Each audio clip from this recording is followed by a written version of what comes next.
Hey guys, what's up? So just to get this started, I guess this is actually a new setup that I have. This is just my room, but it's actually a lot better because I have a new, better quality camera, and I'm actually using my Yeti microphone. So it should be a lot more professional quality video than the ones I've put out before. So today I want to talk about why I really enjoyed a new movie that recently came out called Men, Women, and Children.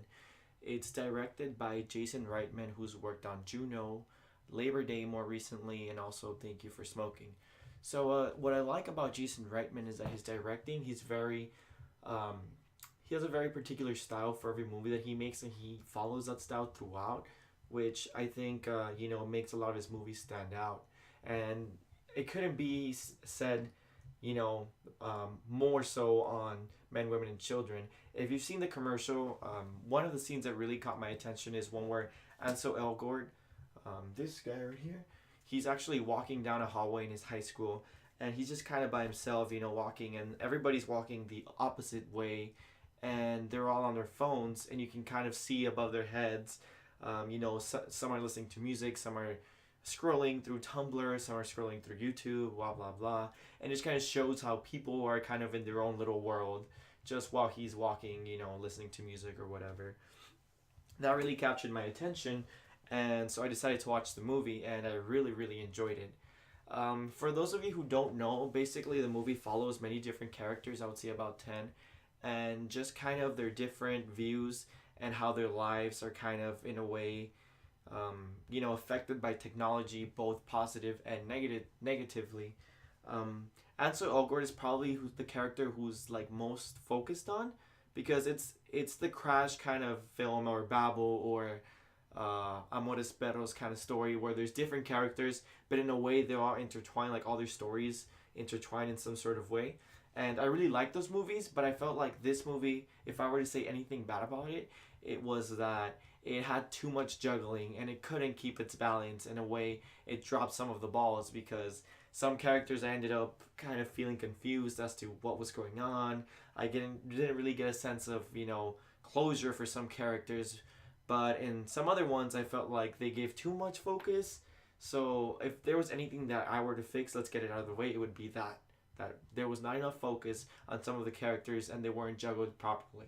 But aside from that, the themes that it explores, for example, consumerism, something that is very prevalent in modern day society, where people are purchasing like crazy, and they go out and buy, and they need a phone, and they need this, they need that, the newest technology, just to kind of feel some sort of acceptance. And it's followed, that theme is there. Another of the themes that I like is how we're codependent on technology in a way. We can't live without checking our phones, or you know basically just having anything that requires technology everywhere we go, which is very, very, um, very true in this modern digital age, like they say.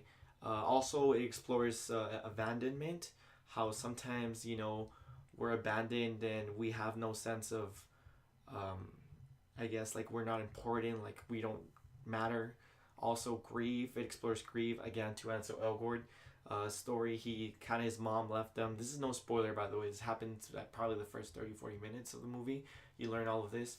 So it kind of explores how Facebook and all those websites um, matter in our lives, really, because if you've taken sociology, you know that people have a front stage and a backstage, in a sense.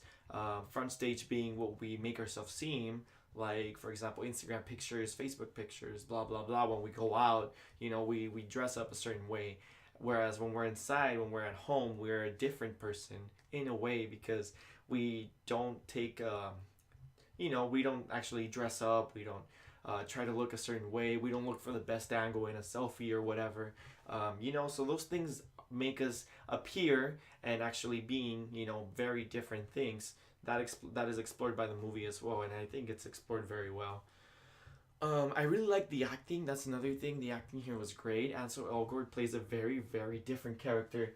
Like in The Fault in Our Stars, we saw him as some sort of guy who's kind of very optimistic, and he believes in himself and he wants to be somebody.